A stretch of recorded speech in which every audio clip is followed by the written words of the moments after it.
What makes a woman exchange love for poison? And how does the heart justify what the conscience cannot? It is a question that lingers not only over one life, but over the whole of the human story. That fragile border between tenderness and destruction, between the longing to be free and the fear of what freedom costs. Welcome, dear listener, to Filed Lives. Here we remember those who once walked the narrow lanes of history and then vanished, their names folded away in parish books, in brittle newspaper columns, in prison ledgers now filmed with dust. If you're listening tonight, tell us where you are. In a quiet kitchen, on a late train, perhaps by the dim light of a bedside lamp. Let us go together, gently, into another century. And if these voices move you, I invite you to subscribe, so their stories may continue to breathe a little longer. Tonight's story comes from the heart of England's Black Country, from Dudley in the spring of 1869. It begins, as so many tragedies do, not with violence, but with ordinary love and ordinary disappointment. A woman named Fanny Francis Maria Oliver, known simply as Francis, lived there with her husband Joseph, a boilermaker, strong, diligent, respected. They had been married 5 years, not unhappily, not happily either, just in the quiet middle ground where life settles after its first bloom fades. They were, by all outward signs, respectable. But one spring evening, as the smell of coal smoke drifted across the rooftops and the Sunday bells tolled across Hart's Hill, a cup of tea was served, and something invisible passed from her hand to his. By nightfall, Joseph Oliver was dying. The year was 1869, and Dudley stood at the heart of England's industrial storm. The town was a dense patchwork of chimneys and foundries, their iron breath rising day and night into a gray and restless sky. Men walked to work with blackened hands and hollow eyes. Women carried wash from houses, where soot lay in the folds of curtains and dreams alike. The very air had a taste, sharp with coal and metal, as though progress itself were being smelted in the lungs of those who lived beneath it. Among them was a man named Joseph Oliver, a boilermaker. He was of the kind that built England's beating heart, a craftsman whose days were spent in heat and noise, among the sparks and the hammering of iron sheets. He worked long hours and spoke little of it, but there was a quiet pride in his labor. 5 years earlier, he had married a young woman named Fanny Francis Maria Messenger, though in Dudley she was known by her married name, Mrs. Oliver. She was 28 that spring, a milliner by trade, her hands delicate and practiced in the trimming of bonnets, her manners those of a woman accustomed to gentility but pressed by circumstance. They lived in a modest home in Hart's Hill, a neighborhood perched between fields and foundries.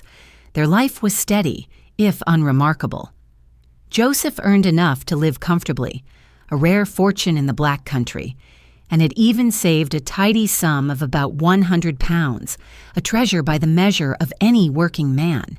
He deposited it in a building and investment society in nearby Wolverhampton for the future he imagined with the calm faith of one who believed the world to be stable and fair. Frances, too, appeared content. She attended to her sewing, exchanged polite conversation with neighbors, and carried herself with quiet refinement. But if you looked more closely, if you stood in that narrow kitchen when Joseph was away at the forge, or caught the far-off look in her eyes at dusk, you might have seen something else. A disquiet, a restlessness that had no name. The world she inhabited was one of confinement, even when wrapped in civility. For a woman of her class, there was little room for movement. Marriage defined respectability, yet it also sealed one's fate. Her shop work, making hats for the wives of merchants and clerks, offered small freedoms, moments of grace among ribbons and lace. But her husband's world of iron and labor stood in stark contrast, and between the clang of his hammer and the flutter of her needle, there grew a silence that deepened with each passing year. Outside, the nation spoke of progress, of railways and industry and the power of science. But inside the small homes of Dudley, progress often meant only more hours of toil. Even love itself seemed a kind of endurance. Many couples in that time lived more as business partners than companions, joined by necessity rather than affection. It was not uncommon for the heart to look backward, searching for the echo of something once tender. And so perhaps it was inevitable that Fanny, with her soft manners and her secret weariness, should one day think of someone she had once known, a man named Burgess, a butcher from Wolverhampton. But that comes later. For now, imagine the Olivers at their table, the light from the single window falling across Joseph's work-stained hands as he counts his savings in the quiet pride of a man who has earned every shilling. Frances watches, smiling faintly, her thoughts elsewhere. She folds her hands neatly in her lap, her fingers still faintly marked by the dye and ribbons of her trade. Perhaps she wonders what life might have been. Had her choices led her another way? Perhaps she does not wonder at all. The days pass in steady rhythm. The sound of the forge, the creak of the gate, the measured step of the postman. Each Sunday they attend church, as all respectable people did. Each evening they share tea. It is an ordinary marriage, built not on passion but on routine, the kind of quiet domestic life that leaves no trace except in census records and burial ledgers. And yet, behind those thin walls, behind the lace curtains turned gray with coal dust, small secrets begin to grow, as unnoticed as a seed dropped in dark soil. Victorian morality demanded not happiness, but order. Respectability was a fortress, and women like Frances were expected to keep its walls intact, no matter what unrest stirred within them. To the neighbors, she was enviable. Married, modestly prosperous, her husband kind, her household neat. They could not know that behind her calm eyes, something fragile was beginning to fracture. Sometimes, at dusk, she would pause her stitching and listen to the distant sound of the trains heading north, their whistles thin against the wind. Perhaps she imagined the world beyond Dudley, Birmingham's bustle, Wolverhampton's markets, or simply the possibility of elsewhere. But the world did not easily allow women to escape. Dreams like hers could only exist in silence. And so, beneath the iron sky of Dudley, where everything seemed hard and enduring, a different kind of corrosion began, invisible, quiet, and fatal. It would take only a few more weeks before that corrosion found its way into a cup of tea. By the mid-1860s, Dudley had grown into one of the engines of the Industrial Revolution, a place where the rhythm of hammers and furnaces became the background music of life itself. The forge was its heartbeat, smoke its constant prayer.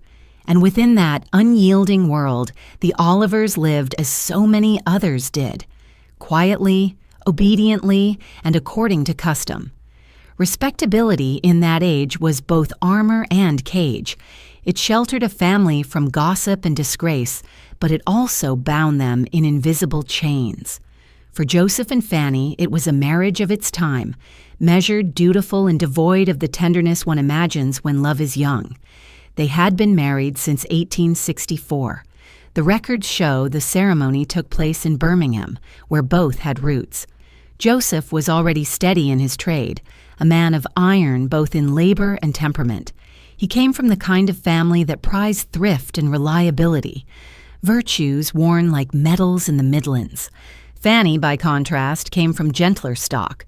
Her father, remembered in the parish notes as a respectable citizen of Hanworth, had given her a careful upbringing. She had learned her letters, her stitching, and her manners. But the world into which she married was harsher than the one she had been raised to imagine. Their home in Hart's Hill was modest but comfortable. 2 rooms downstairs, a narrow stair, a small garden that looked onto the factory smoke. Joseph furnished it with the practical pride of a man who had worked for every stick of furniture within it. He was no brute, but neither was he tender. He rose early, returned late, spoke little.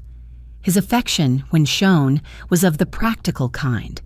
The occasional gift of a ribbon, the mending of a broken latch, the small offerings that men of his class considered sufficient proofs of care. Fanny, for her part, kept a neat home. She took pleasure in arranging her sewing things just so, in keeping her dresses pressed and her bonnets immaculate. There was dignity in her restraint. Yet as neighbors would later whisper, there was something remote in her eyes, a softness that did not belong to the smoky streets of Dudley. She was a woman misplaced in her own life, a creature of delicacy, trying to root herself in iron soil. In those days, respectability was not merely a virtue, it was survival. To lose one's good name was to lose one's place in the world entirely. A woman could endure poverty, even cruelty, but scandal was another matter. The church, the shopkeepers, the small circle of neighbors, all held the collective power to destroy a reputation with nothing more than a whisper. So Fanny smiled when spoken to, attended church in her best black bonnet, and spoke gently to her husband when he came home. She played her part perfectly, though in her silence something restless had begun to stir. Marriage, in Victorian England, was often a kind of long apprenticeship in patience. The law still saw a wife as her husband's property. Her wages, her savings, even her body were not her own. The only domain left to her was the home, and in that narrow space she was expected to find contentment. Yet beneath the surface of so many quiet parlors and tidy kitchens, longing and discontent gathered like slow smoke. It was a world where women dreamed in secret and repented aloud. Perhaps Fanny's restlessness began as nostalgia, a faint recollection of laughter or youth before the soot. She had once been admired for her skill as a milliner, her eye for color, her gentle humor. Dudley offered few such pleasures. The streets were lined not with fashion but with foundries. Her trade, once a delicate art, became a token of survival, repairing worn hats, trimming bonnets for neighbors who could scarcely afford them. Each stitch was a reminder of what she had lost, not luxury, but grace. Her husband's savings, the £100 he had so proudly stored away, stood as both security and distance between them.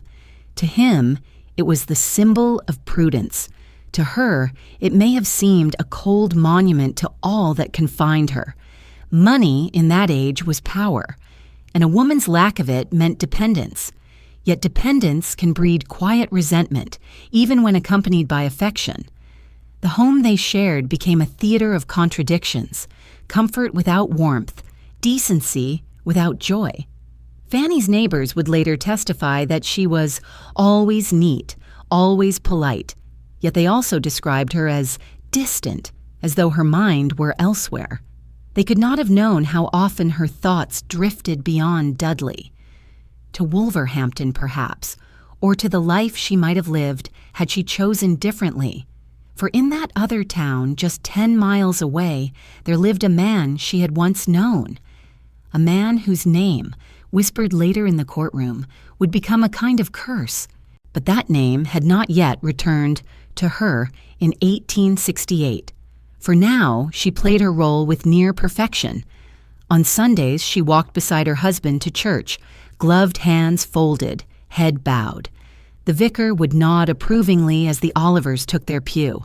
They appeared what every Victorian couple was meant to be, industrious, pious, content.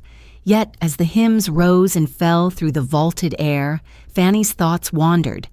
The music, the scent of wax and wood stirred in her something she could not name, a longing not for another man, but for another self.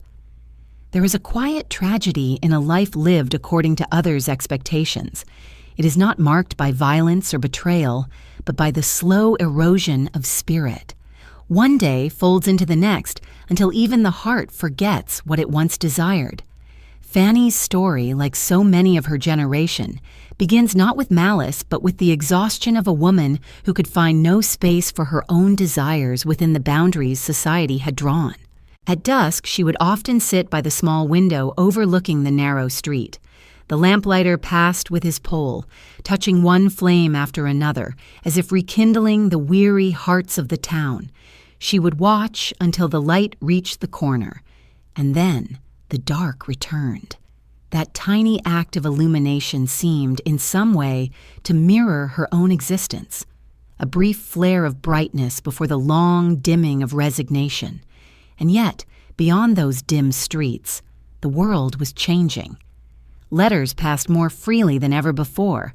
The railways stitched towns together, and even a woman bound by convention could reach beyond her doorstep through the written word. Somewhere, a door was waiting to open, though neither she nor her husband could yet hear the hinge turning. Soon the past would come knocking in the form of a name she once spoke with tenderness: Burgess. But before the letter arrived, before the first step down that irreversible path, there was still time. A few remaining evenings of quiet, a few last cups of tea shared without suspicion. In those moments, perhaps, there was still a chance for her to choose another way. It began, as so many turning points do, with something small and almost innocent. A letter slipped through the narrow opening of a postbox, sealed not with malice, but with longing. Somewhere between Dudley and Wolverhampton, a faint thread from Fanny's past began to unwind. The man's name was Burgess. He was a butcher by trade, broad-shouldered, known for his easy charm and laughter that carried down the market lanes. Years earlier, before she became Mrs. Oliver, he had been part of her youth, not a serious suitor, perhaps, but a man whose company had once stirred in her the warm pulse of being seen, truly seen before respectability bound her in quieter obligations. It is difficult to say how they met again, perhaps by chance at a market where the scent of meat and sawdust mingled with the chatter of traders, or perhaps it began through word of mouth, a message passed by a mutual acquaintance. What we know comes only from what remained. Fragments in the court transcripts, recollections offered by witnesses, echoes preserved in official English rather than living voice. What survives of their intimacy are the traces of ink, letters that would later be read aloud in court, their tenderness transformed into evidence. The first of them was affectionate, cautious, as though testing the boundary of memory. Then, as weeks passed, they grew warmer, less guarded. In one, she wrote of her loneliness, of a husband she did not love, of days that passed like stones falling into water. The phrasing, if we trust the accounts, was simple but raw. A woman unburdening herself into the void of another's sympathy. It was not yet a crime to write such words, but in Victorian England it was a kind of spiritual rebellion. Each time the postman's knock came to Hart's Hill, she felt her heart quicken. The letters were small mercies, fragments of color in the gray of her days. They reminded her that she was still alive beneath the layers of propriety and routine. For Burgess, perhaps, the affection was genuine, or perhaps merely flattering. For Fanny, it was oxygen. Love, when forbidden, often grows with greater intensity, fed by secrecy and silence. Each letter became both confession and escape. She wrote at her small writing desk by candlelight, the hum of the street fading into the background. She dipped her pen carefully, her handwriting neat and deliberate. The hand of a woman accustomed to precision from years of sewing fine trim. It is easy to imagine her pausing between lines, listening for Joseph's step outside, her heart pounding with a mixture of guilt and thrill. There is something timeless about such correspondence. The fragile power of words to undo a life. In an age before telephones, letters were the heartbeat of intimacy, each phrase delayed by days, every reply an act of anticipation. For a Victorian woman, a letter could be more than conversation. It could be rebellion, confession, salvation, or ruin. Fanny's letters to Burgess would come to serve as all four, but longing alone does not destroy. It must find form, an action, a consequence. By early 1869, those letters had given her something beyond affection. They gave her courage, or what she mistook for it. She began to imagine escape. In her mind, perhaps, a new life shimmered just out of reach, a small shop somewhere far from Dudley, where she might work with her own hands, free from judgment, free from the heavy tread of her husband's boots on the stair. But such dreams required something tangible: money, means, and above all, secrecy. Joseph Oliver had been careful with his savings. Each shilling he placed in the building society at Wolverhampton represented years of labor, years of calloused hands and scorched clothes. To Fanny, those same coins came to symbolize captivity. In the ledgers of that institution, she saw not just her husband's prudence, but the walls of her own dependence.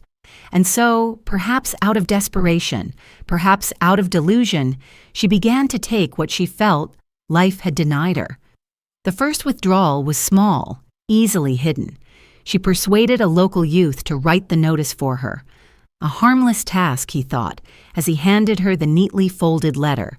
She told him not to mention it to Mr. Oliver. A woman's errand, she said. Then another withdrawal and another, each one bolder than the last. The signatures were forged, the ink imitating her husband's hand. By the time the theft was complete, nearly the whole of Joseph's savings, £100, had vanished. What drove her? Was it love or a deeper kind of despair? Money sent to Burgess, perhaps, though the evidence is unclear. Some claimed he received it, others swore he did not.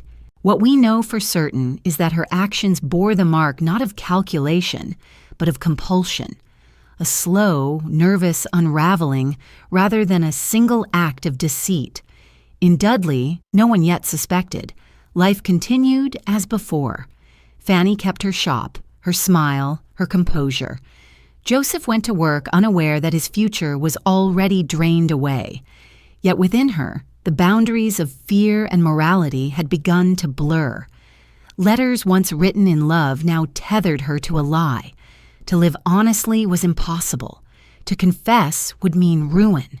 The age she lived in offered little forgiveness. Victorian society could forgive poverty, even drunkenness, but not transgression. Least of all from a woman. A man's moral failings might be pitied. A woman's were paraded. Fanny's secret affair, if exposed, would not only shame her but destroy her completely. And so, she buried it deeper. What had begun as an act of the heart became a trap of circumstance. Every day she awoke to the quiet terror that her husband might discover the missing money, or a letter might be intercepted, or Burgess might speak too freely. In these moments, one can almost feel her heartbeat through time, a steady rhythm of dread beneath the ordinary motions of life. The sewing needle rising and falling, the kettle simmering, the sound of boots in the street. Such are the details that often accompany the undoing of a soul, the domestic made tragic, the familiar turned fatal. We often imagine great crimes born in passion or fury, but more often they bloom in quiet houses, watered by loneliness and fear. Each letter she sent to Wolverhampton deepened the gulf between who she was and who she appeared to be. By spring, she was no longer simply Mrs. Oliver of Hart's Hill. She was a woman living two lives, one in the open, the other in shadow. And then, on an April morning when the light fell thinly across her work table, she took the step that would seal her fate. It began, as before, with a small errand. A visit to the chemist's shop on the high street. By the time the April rains had given way to the hesitant sunlight of early May, the last of Joseph Oliver's savings had already slipped from his grasp. The ledgers at the Wolverhampton Building Society recorded the withdrawals dutifully, one after another. 8 in total, each signed with a steady hand that was not his own. The sums were modest at first, but they gathered weight like snow rolling downhill until nearly the entire £100 was gone. For a working man in 1869, that was no small loss. It represented a lifetime of cautious saving, of labor spent beneath the roar of furnaces and the sting of soot. Each withdrawal bore a signature carefully forged, the curves of the letters mimicking his own, though perhaps a touch too delicate, too practiced. Those who later studied them remarked that the hand was evidently female, but in that moment no one suspected deceit. The clerks received the papers, filed them away, and the money was released without question. To them, it was a transaction like any other. To Fanny, it was the quiet undoing of the life she had come to dread. It is hard to know what passed through her mind as she took those sums, whether she trembled with fear or felt a strange, liberating calm. Her accomplice, the local youth she had persuaded to write the withdrawal letters, likely saw it as nothing more than an errand for a lady of the parish. She told him that the matter was private and warned him never to mention it to Mr. Oliver. He promised, as young men do, and kept his word until the police came knocking months later. In that small, unthinking obedience lay the first thread of her undoing. Money is never merely metal or paper. It is the measure of trust, the silent foundation of respectability. In Victorian England, the loss of it could shake not only a household, but a reputation. Yet for women like Fanny, money carried another meaning. It was the only possible instrument of escape. A man might seek freedom in drink, travel, or ambition. A woman, hemmed in by law and convention, could only dream of it in secret. Without her own means, she belonged not to herself, but to her husband, her father, or the charity of others. And so, when she touched those coins he had earned in heat and toil, she was not merely stealing, she was reclaiming a fragment of control. We might think of her now, seated at her small table, the blinds drawn, the sound of iron wheels passing outside. Before her lies a small heap of silver and folded notes, not a fortune, but a promise. She arranges them with care, her fingers trembling as though she cannot decide whether to count them or to weep.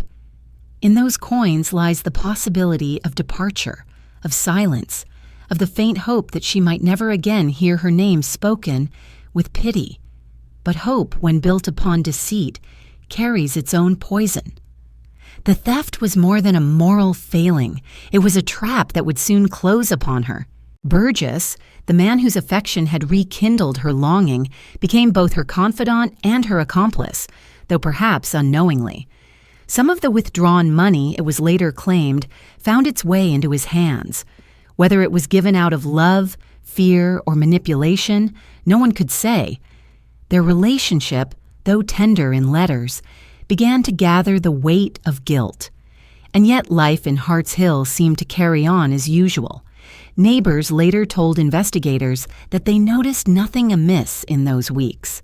Fanny still went to market, still mended bonnets and shared polite conversation over fences. She appeared calm, almost serene, her face betraying no sign of the anxiety that must have burned beneath. Perhaps this composure was her final refuge, the stillness of a woman who has already crossed a moral line and can no longer return. Meanwhile, Joseph remained unaware.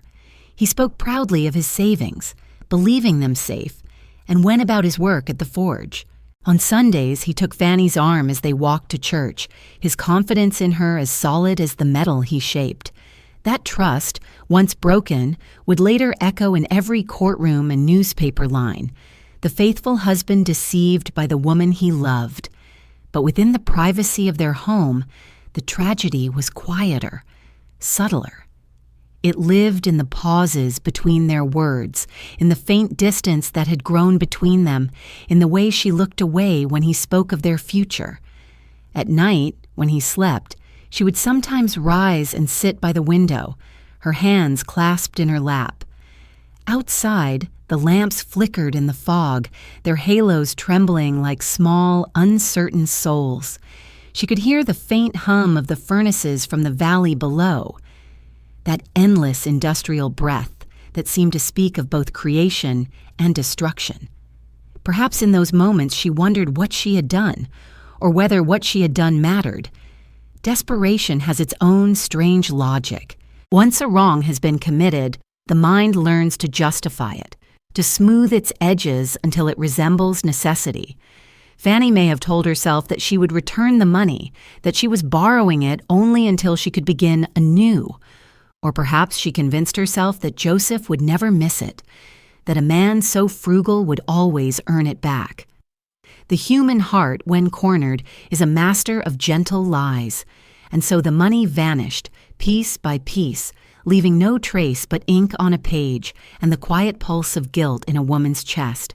Each forged withdrawal, each sealed envelope, each secret meeting with Burgess drew the net tighter. To sustain the illusion, she needed calm. To maintain calm, she needed courage.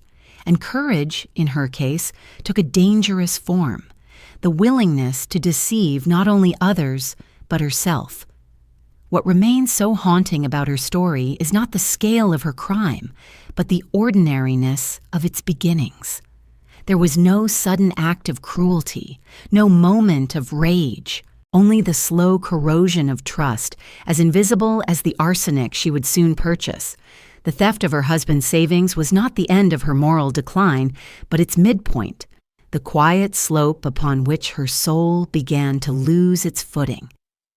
By the end of April, her course was set. The money was gone, the lies too many to untangle. And then, as though the universe itself were conspiring to complete her undoing, another opportunity presented itself. A chemist's shop in Dudley, a jar upon a shelf, and the pale powder that promised both solution and damnation. Fanny Oliver took up her cloak and set out down the narrow street. The air that morning was clear, the sky the color of old tin. She paused once outside the window of a hatmaker's shop, her former trade now far behind her, and then turned toward the chemist's door. The bell rang softly as she entered. The small bell above the chemist's door gave a muted ring as she stepped inside, the kind of sound that seems to linger longer in memory than in the air. The shop was narrow and clean, lined with polished shelves of glass jars and brown bottles, each bearing Latin names written in a careful hand. Behind the counter, the chemist turned at the sound of her entrance, a man accustomed to the ailments of the town, to coughs, burns, and the endless fatigue of industrial life. He saw before him a woman of respectable appearance, neatly dressed, her gloves well kept though faintly worn at the fingertips. Nothing in her manner suggested deceit or danger. She smiled softly, the practiced courtesy of a customer who knew how to command politeness without arousing curiosity. "I need some arsenic," she said. The chemist hesitated, as all chemists were required to do. The sale of poisons had been regulated since the mid-century acts, their distribution watched with increasing caution. Arsenic, in particular, was both a tool and a terror, common in every household for cleaning, pest control, and the bleaching of fabrics, yet capable of killing with a single spoonful. Law required that it be mixed with soot or indigo, so that its purity could not be mistaken for innocence. It was also required that the purchaser sign her name in a register, observed by a witness. Fanny knew these rules, and she knew how to bend them. She spoke with practiced ease, explaining that she was a milliner by trade and needed the poison for cleaning bonnets. She said the addition of color would ruin the fine materials.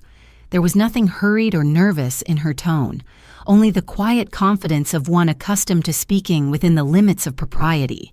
The chemist, later described as a man of good judgment but kind heart, hesitated still, but something in her manner persuaded him. Her clarity, perhaps, or her apparent gentility. In the end, he fetched a small paper packet from the shelf, 2 ounces of white powder, arsenic trioxide. He asked for her name as the law required. She did not give her own. Instead, she wrote another, Burgess. The name of her lover, borrowed now as both shield and sin.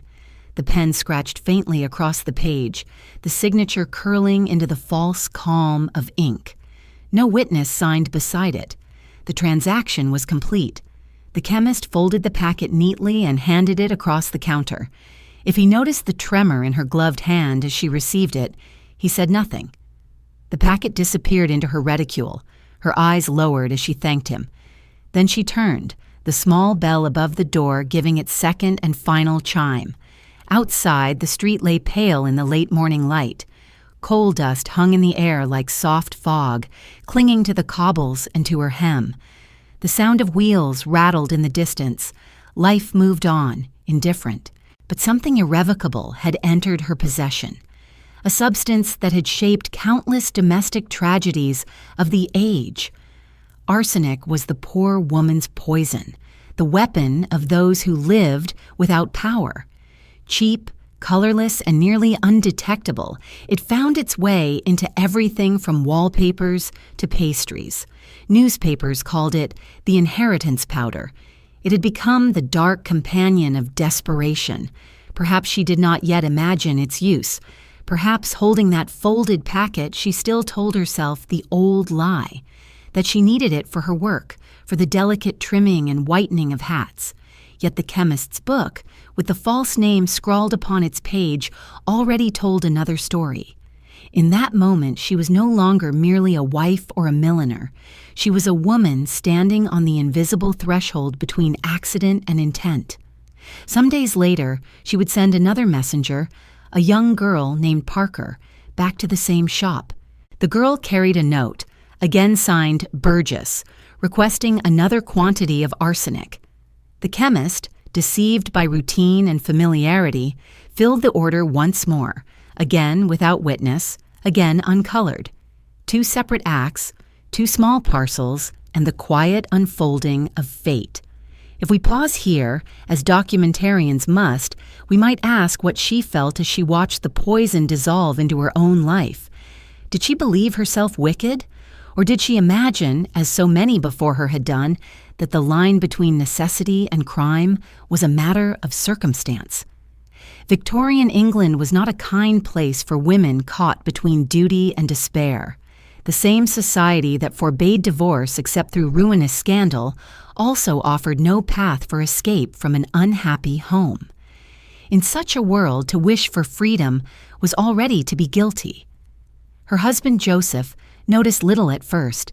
He had been unwell for several days, tired, complaining of a strange heaviness in his limbs. He attributed it to his work, to bad food, perhaps to the damp spring weather. Fanny, attentive as ever, brought him tea and broth, fussed gently, spoke of rest. She told the doctor, Mr. Simmons, that his stomach troubled him, that he had been sick after eating. The doctor saw nothing unusual. It was a time before reliable toxicology, when the mysteries of the body were often explained away as congestion or nervous disturbance. Each evening, as he grew weaker, she moved through the house with the same calm efficiency that had once been her pride. She opened windows to the cool air, folded his shirts, measured his doses. Perhaps she still convinced herself that she was doing only what necessity demanded, easing his pain, sparing herself exposure, maintaining composure before the watching eyes of neighbors.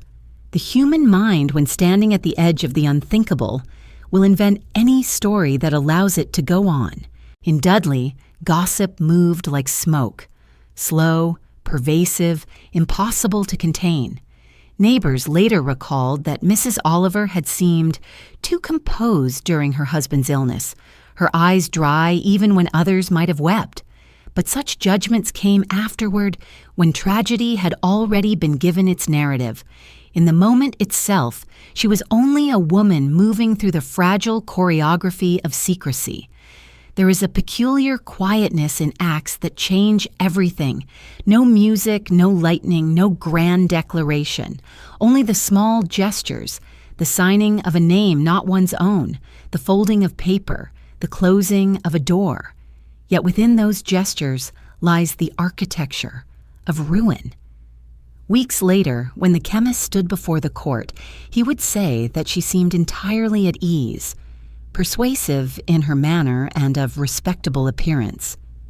He had believed her, as most of us would.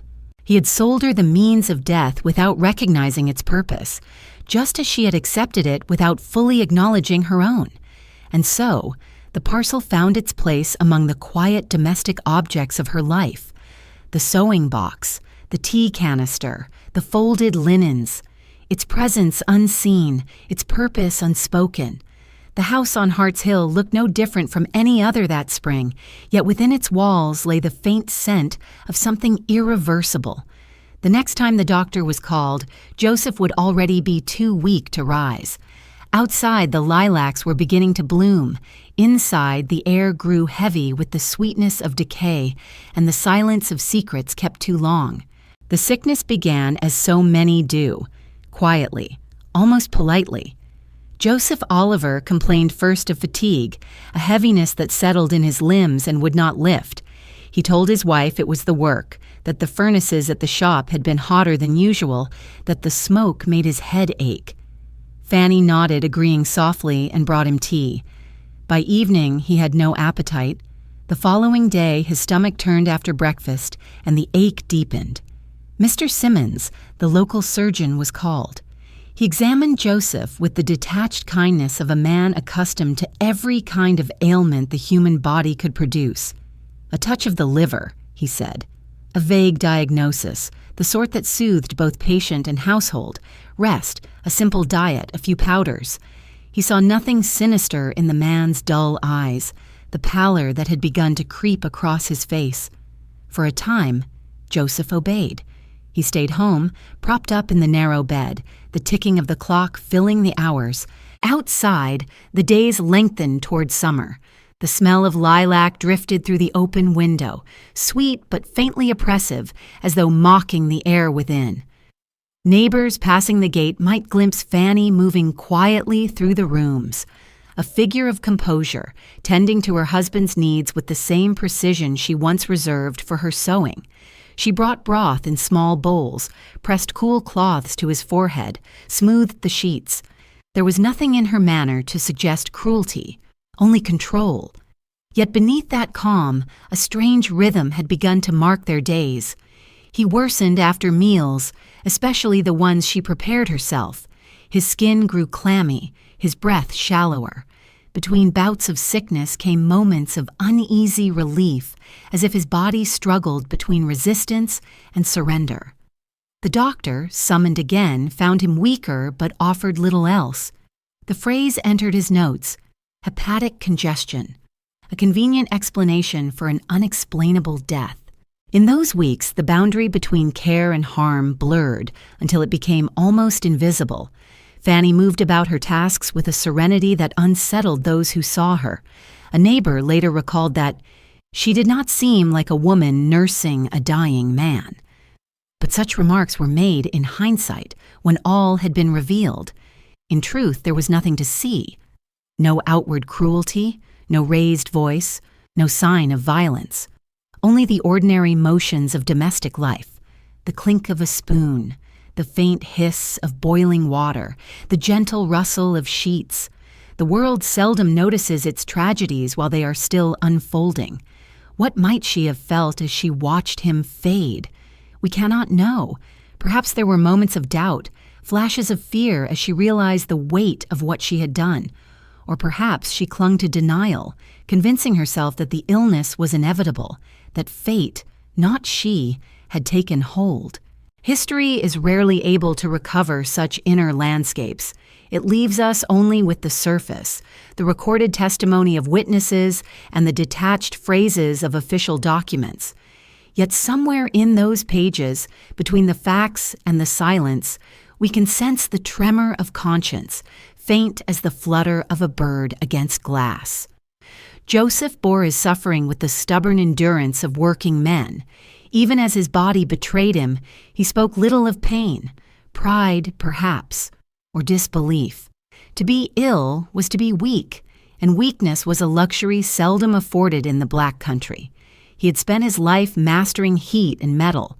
To be conquered now by an unseen force must have felt both humiliating and unreal. Still, he trusted his wife. When she offered tea, he drank. When she spoke softly of rest, he obeyed. Trust in marriage is not granted each day. It is simply assumed, like the air one breathes. The days blurred together. The doctor came less frequently. Fanny's composure remained, though those who looked closely, if any dared, might have seen the tightness in her mouth, the haunted stillness in her eyes. At night, when the lamps were dimmed, she would sit beside the bed and listen to his breathing. Sometimes she would weep silently, not in remorse perhaps, but in exhaustion, for even guilt requires strength, and hers was nearly spent. On the 16th of May, a Sunday, Joseph Oliver's suffering ended. The house fell into a stillness that was almost gentle. Fanny sent for the doctor, who arrived promptly and after a brief examination certified the death as natural. There was no reason to doubt her story. The neighbors gathered, offering condolences, remarking on how bravely she bore the loss. The body was prepared for burial, the coffin set in the front parlor, the curtains drawn. The smell of polish and lilies filled the air. Death, in that age, was a ritual performed as much for respectability as for grief. 3 days later, the funeral took place. The cortege moved slowly through the narrow streets toward the churchyard. Coal dust clung to the mourners' coats. The horses' hooves struck dull against the cobbles. Fanny walked behind the coffin in black crepe, her face veiled, her steps steady. To those who watched, she seemed the image of restrained sorrow. A woman fulfilling her role with dignity. Not one among them imagined that the earth being turned before their eyes would soon be opened again. When the service ended and the coffin lowered into the soil, the town exhaled the collective sigh of conclusion. Death was familiar here, an expected visitor in the lives of the poor. Men were crushed in furnaces, women died in childbirth, children wasted from fever. The Olivers' tragedy was no different, no more noteworthy than the countless others buried under Dudley's soot. Life would resume. The blacksmith's hammer would strike again. The children would shout in the alleys. For Fanny, however, time had begun to slow, the minutes thickening like fog around her. At night, alone in the quiet house, she moved through rooms that still held the echo of his voice. The bed felt too large, the walls too close. She tidied his things, folded his work clothes, as though by neatness she could restore order to her mind. But order would not come. Outside, the lilacs had already begun to fade, their scent replaced by the heavy perfume of early summer. In that still air, the first whispers began. Neighbors murmuring over fences, speculating on her composure, her finances, the rumors of an old sweetheart in Wolverhampton. The dead, it is said, have their peace. The living seldom do, and for Fanny Oliver, peace had already slipped beyond reach. The earth above Joseph's grave would not stay undisturbed for long. In the first weeks after Joseph Oliver's burial, the house at Hart's Hill grew still. The neighbors, who had watched the black-creeped procession pass by, expected to hear weeping, or at least the restless sounds of a widow adjusting to solitude. Instead, they heard very little at all. The curtains remained half-drawn. The windows were opened only briefly, as though to let out the stale breath of death, but not to invite the world back in. Fanny went about her days quietly. She visited the grocer, spoke politely when greeted, and returned home with her parcels tucked under her arm. Her composure seemed almost graceful, but in the narrow streets of the Black Country, grace could easily be mistaken for guilt. The first doubts began as murmurs. A neighbor recalled seeing her laughing softly with a visitor before Joseph's illness, a man she did not recognize. Another mentioned that Mrs. Oliver seemed too cheerful when speaking of the future. A third, whose house backed onto theirs, told of strange odors from the kitchen in the days before Joseph took ill. Such fragments, trivial in isolation, began to cling together like coal dust on damp stone. In an age when privacy was a luxury of the wealthy, the lives of working families were open books, read eagerly by all who surrounded them. Whispers traveled swiftly along Dudley's lanes. They moved through the wash houses, the markets, the chapels, a murmur here, a knowing glance there. In every parish, there were those who watched more closely than they prayed. Fanny's quiet strength, once admired, now became suspect. How could a woman so young endure bereavement without visible collapse? Why did her eyes seem dry, her mourning dress so immaculate? The line between observation and accusation blurred until no one could remember who had first suggested that Joseph's death was unnatural. By early June, the gossip reached the ear of the constable. At first, the authorities were reluctant to interfere. There was no clear evidence, no formal complaint. Yet in a community as tight-knit as Harts Hill, silence itself could be damning. The police began what they called informal inquiries, discreet visits, quiet questions, a review of the doctor's certificate. They learned of the building society withdrawals, of the letters to Wolverhampton, and of the chemist's register containing the name Burgess. Piece by piece, the fragments of rumor began to resemble a story. When the officers came to her door, Fanny received them with courtesy. Her face was pale but composed, her voice steady. She answered every question with precision, her words measured and calm. She explained that the arsenic had been purchased for cleaning, a common practice in her trade, and that the missing money was being rearranged for investment. To the constable, she appeared confident, perhaps too confident. Later, in his written statement, he described her as a woman of superior education and singular self-possession. Such qualities, admirable in a man, were often regarded as dangerous in a woman. But gossip, once loosed, is a tide that cannot be turned. Soon Dudley was alive with speculation. The story appeared in local papers, carried first as rumor, then as fact. Suspicious death at Harts Hill. Exhumation expected. The headline drew crowds to the street where she lived. Neighbors who had once nodded politely now crossed to the other side of the road. Children stared at her from doorways, whispering as she passed. The air around her seemed to thicken with the weight of accusation. When the order for exhumation finally came, it was signed not in Dudley but in London, under the authority of the Home Secretary. The decision carried the full gravity of the Crown. It meant that Joseph Oliver's body, laid to rest scarcely 3 weeks before, would be lifted from its grave. For the officials, it was a matter of justice. For the town, it was spectacle. On the appointed morning, a crowd gathered near the churchyard wall. They stood in uneasy silence as the gravediggers worked, the dull sound of spades cutting through the damp earth. The coffin, when raised, was carried to a nearby building for examination. To the Victorians, the act of exhumation was both fascinating and dreadful. It united the scientific and the sacred, the search for truth and the violation of rest. Newspapers described it with a kind of morbid poetry, the solemn disinterment of the deceased, the pursuit of proof within the sanctity of the grave. Yet for Fanny, the event must have felt like the world splitting open beneath her feet. In a time when a woman's virtue was her only defense, to have one's name spoken in connection with poison was to become untouchable.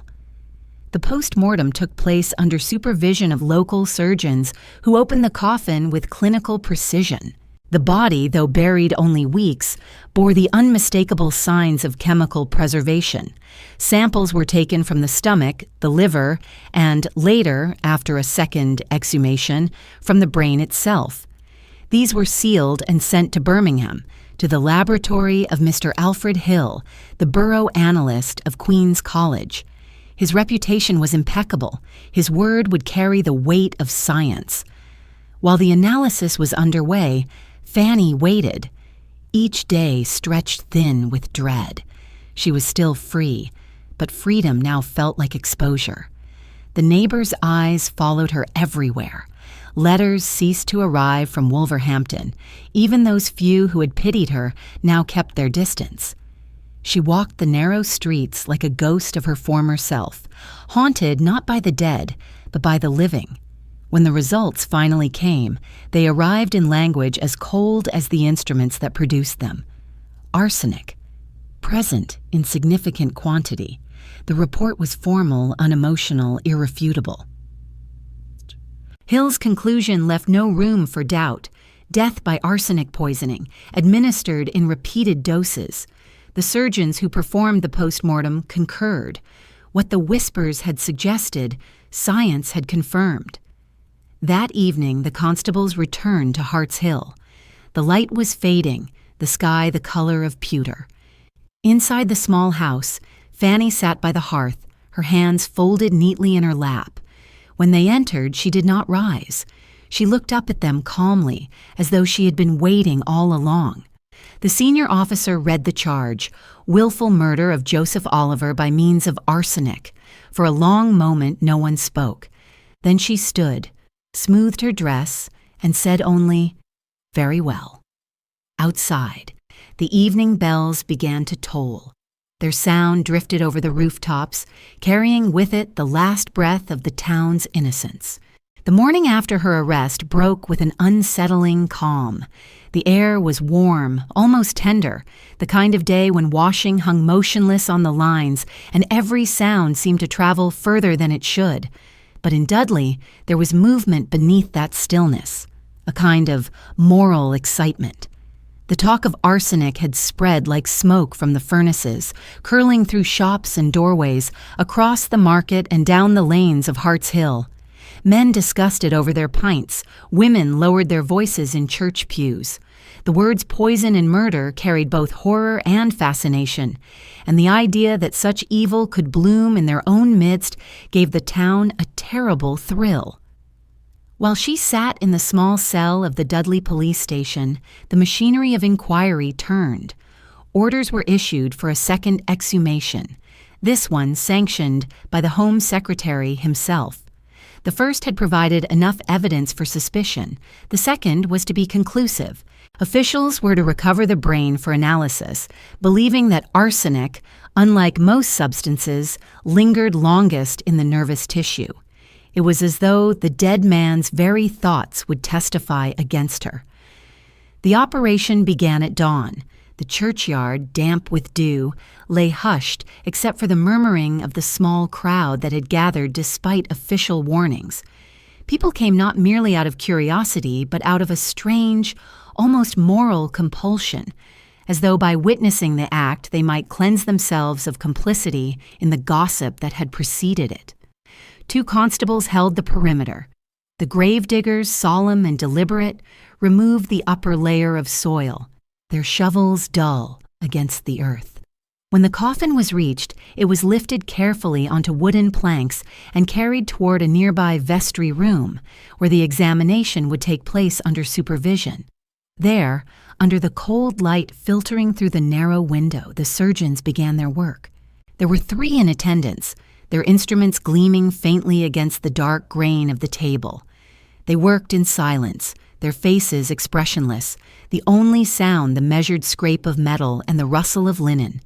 The body, less decayed than expected, bore the faint crystalline sheen that often accompanies arsenical preservation. To those present, it seemed as if death itself had been held in suspension, waiting for the truth to be spoken aloud. Samples were taken once more, from the stomach, the liver, and now the brain. Each was placed into glass jars, sealed with wax, labeled and packed into a wooden case. A constable signed the inventory before it was dispatched to Birmingham. The destination, the laboratory of Mr. Alfred Hill, borough analyst and lecturer in chemistry at Queen's College. It was said that Hill could detect a grain of arsenic in a ton of earth. His name, repeated in newspapers across the Midlands, had come to symbolize the new authority of science over mystery. For the Victorians, this was the modern age at work. The laboratory, with its glass retorts and faint smell of acid, had become a new kind of courtroom. Faith in reason was replacing faith in testimony, yet there remained something almost sacred in the ritual of analysis. The measuring, the boiling, the observation through glass. It was as though the chemist, like a priest of the new order, could read the invisible sins written into the elements themselves. When the results arrived, they spoke with the finality of Scripture. In his report, Hill wrote that after an elaborate process of separation and identification, he had found arsenic in considerable quantity in the stomach of the deceased. The wording was careful, factual, but it carried a weight that would crush any plea for doubt.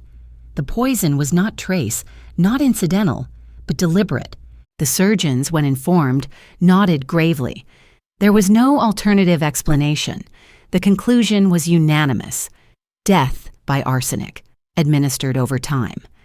News of the finding spread through Dudley with the force of revelation. Neighbors who had once whispered now spoke with certainty. "I knew it," one woman was heard to say at the market. "I always said there was something cold about her." Another replied, "She'll hang for it, you mark my words." The moral arithmetic of the town was complete. Sin had been named, and punishment would follow. But science, for all its precision, could not answer the deeper questions. What had driven her to it? Was it love for another man, or hatred of her husband, or some tangled mixture of both? These matters lay beyond the reach of analysis, residing instead in that uncertain realm where loneliness and longing dissolve into something darker. The courts would decide guilt, but the world had already decided shame. In her cell, Fanny received the news with a stillness that unnerved even the matron assigned to watch her. She sat by the small window, her hands folded, staring at the strip of light on the floor. When the officer told her that the chemist's report had arrived, she did not ask what it said. She seemed to know. The matron later recalled that her only words were, "It is done then." From that moment, the case ceased to belong to her. It became a public narrative, a lesson in morality, a cautionary tale for readers of the Illustrated Police News and the Worcester Journal. Her name, once spoken in the soft intimacy of letters, now appeared in bold print beside words like arsenic and murderess. Victorian society had an appetite for such stories, tales that blurred the line between tragedy and entertainment. Each report was written with moral fervor, describing her ladylike appearance, her cold demeanor, her fall from virtue. What had begun as a private act of desperation was now the property of the crowd. The exhumation had given the authorities what they needed, proof, but it also gave the story its form. The spectacle of science triumphing over deceit, of male authority restoring order to a world briefly unsettled by a woman's defiance. Justice in that age was not merely about guilt, it was about example. And Fanny Oliver, whether she deserved it or not, was about to become one. By the end of June, the magistrates at Dudley prepared to hear the case. The streets filled with speculation, the windows of the police court clouded with curious faces. Inside, beneath the gaze of the law, the evidence gathered in jars and papers waited to speak. Outside, the air smelled faintly of summer rain and coal smoke. In the midst of it all, Fanny was led from her cell to the carriage that would take her to the courthouse. Her hands trembled as she stepped inside, but her eyes were dry. Behind her, the churchyard lay quiet once more, the earth newly turned, the grave resealed.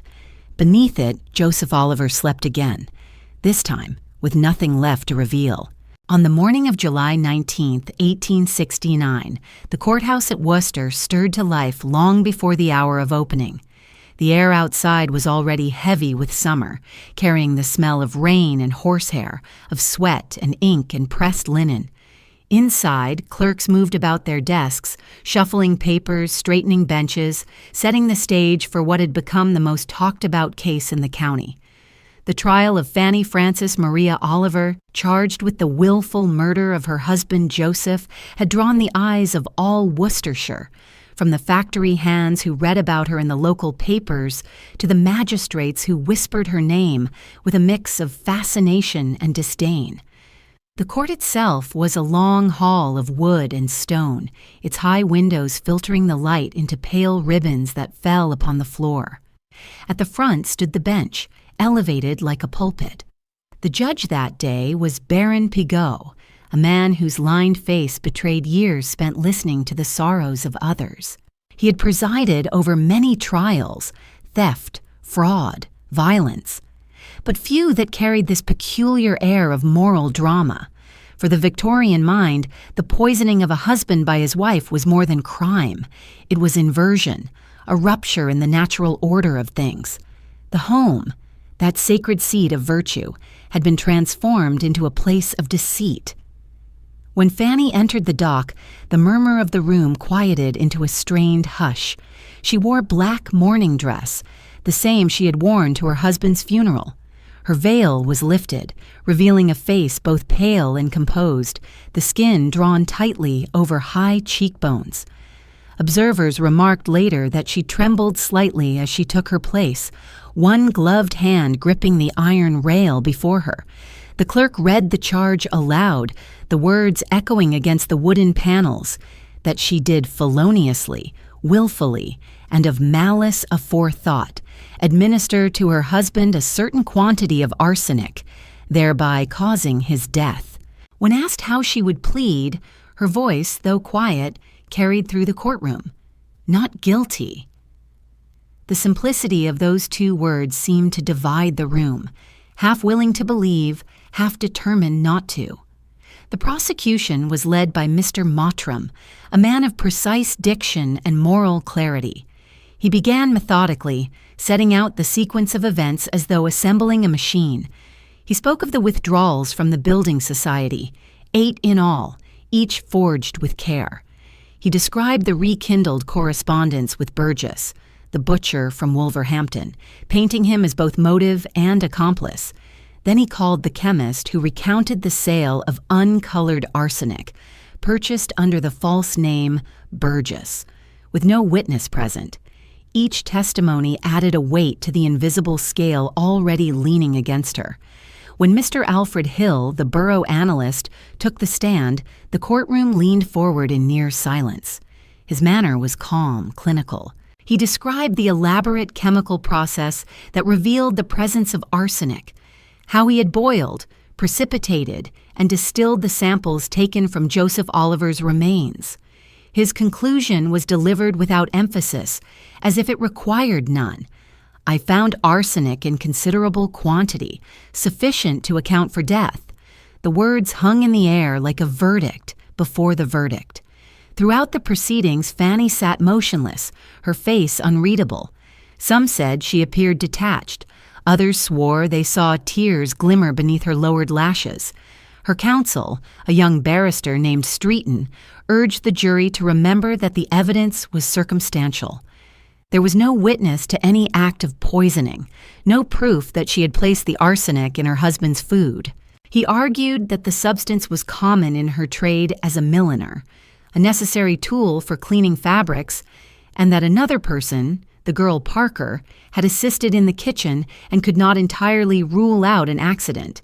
He spoke softly but firmly, his voice appealing not only to reason but to compassion. Yet the tide of the courtroom had already turned. The spectators, pressed shoulder to shoulder, felt they were watching not a trial but a moral reckoning. In the public imagination, she had already become an emblem, the beautiful poisoner, the fallen wife, the woman who had betrayed both husband and God.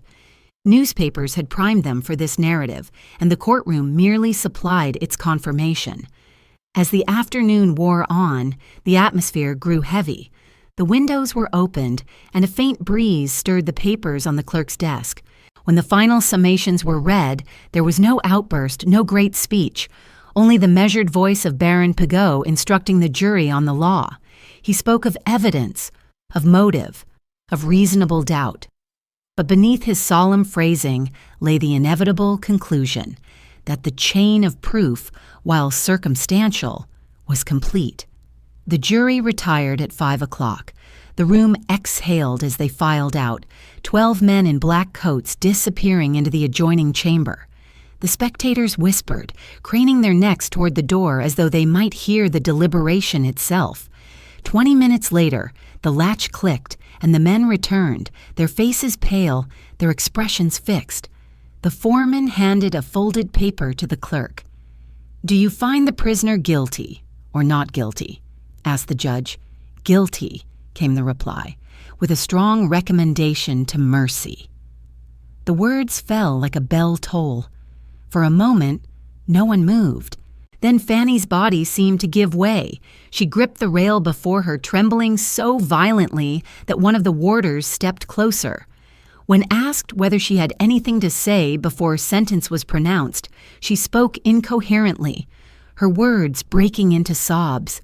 She insisted upon her innocence, calling on God to witness that she had loved her husband, that she had done no harm.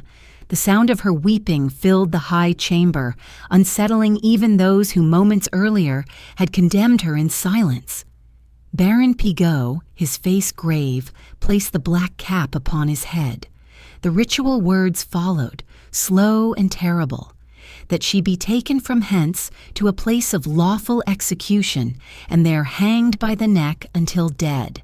Yet even as he pronounced them, he added that the jury's recommendation for mercy would be forwarded to the proper authorities. It was a small flicker of humanity in the machinery of justice, but to Fanny it meant everything. As she was led from the dock, the crowd parted, hushed. Some turned away, others stared, caught between pity and revulsion. Outside, the evening light had turned gold against the cathedral's stone, the sound of bells faint in the distance. Within hours, the sentence would be reported in newspapers across the Midlands, her name fixed forever among those of the condemned. And yet, in the quiet that followed, something lingered, a question unspoken, hovering in the air like the last echo of her sobs. Was this justice, or merely the completion of a story the world had already chosen to believe? When the word guilty left the jury foreman's lips, a stillness settled over the courtroom so deep that one could hear the faint creak of the judge's chair as he leaned forward. The light through the high windows had grown dim, dust motes spinning lazily in its gold. Somewhere beyond the walls, a church bell tolled 6, a reminder that the day outside continued, indifferent. Inside, time seemed to have stopped. The ritual of condemnation in a Victorian court was a ceremony all its own. Each gesture carried the gravity of centuries. The judge placed the black cap upon his head, the black cloth that signified death. His voice, weary and deliberate, recited the sentence that law demanded, the words shaped by repetition, until they seemed to belong to the room more than to the man who spoke them. That you be taken from hence to a place of execution, and there hanged by the neck until you are dead. The language, though familiar, retained its terrible solemnity. Fanny Oliver stood motionless. Her lips moved, but no sound came. Those close to her said she appeared not to breathe. When at last the clerk's voice ceased, she looked up, her eyes wide, the expression not of guilt, but of disbelief. Then the tremor began, a visible shiver that passed through her whole body. She gripped the rail of the dock as though it might steady her against the weight of the words that had just been spoken. Baron Pigot removed the black cap, his face drawn with fatigue. He added, almost gently, that the jury's recommendation for mercy would be forwarded to the Home Office. It was a ritual gesture, yet one that offered a sliver of hope. In those days, a recommendation for mercy could mean everything. It might commute the death sentence to life imprisonment, sparing the condemned the gallows.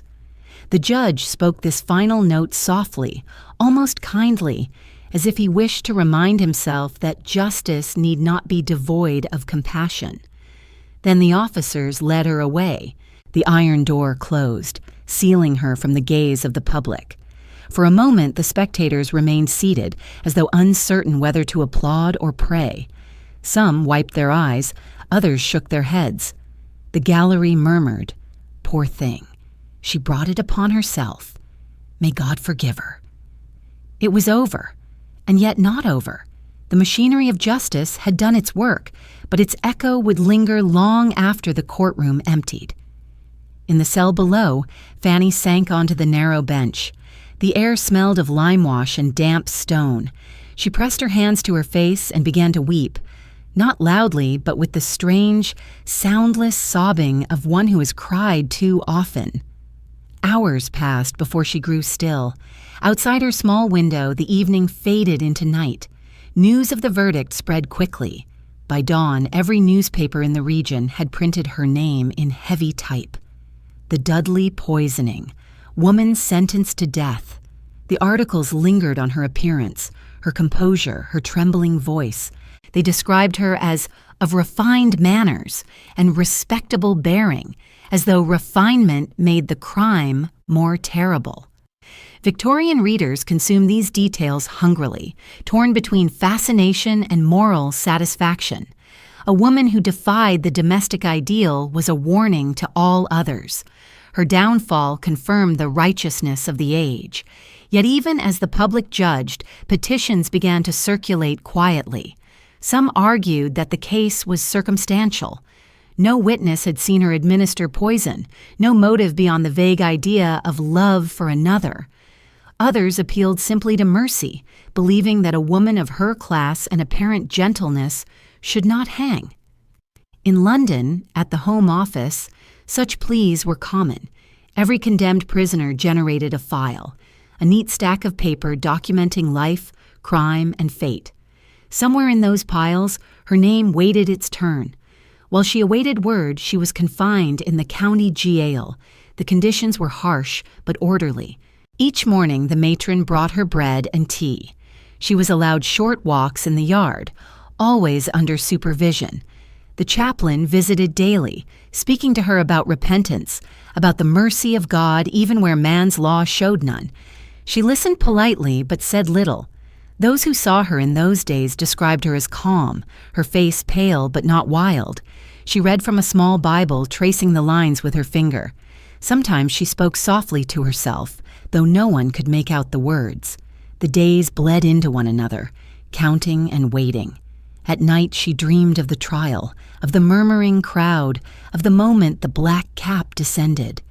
Each morning she awoke with the faint hope that the letter might arrive. But time passed, and silence grew heavier. To live under a sentence of death is to exist in a strange half-world, neither alive nor dead, suspended between the two. Each sound becomes magnified.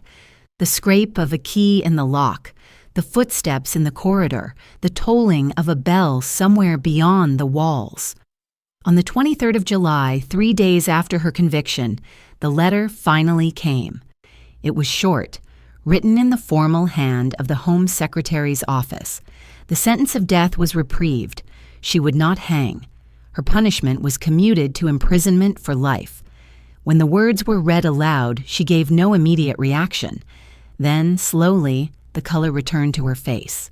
She bowed her head, whispering something that might have been a prayer or a sigh. For the officers present, it was a moment both awkward and moving.